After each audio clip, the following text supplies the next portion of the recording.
Hey YouTube, Weapon Freak 6244 here, and I didn't go over this knife yet, but it's a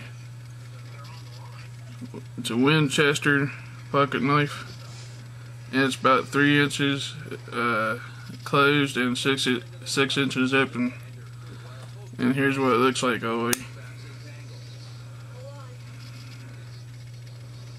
I got that from my dad for my birthday last time. And it's a pretty good pocket knife, pretty strong, don't move. And I don't know if you could get that anymore, but I've seen some other people have them on YouTube, and I just want to make my own video. But that's anyway, thanks for checking it out.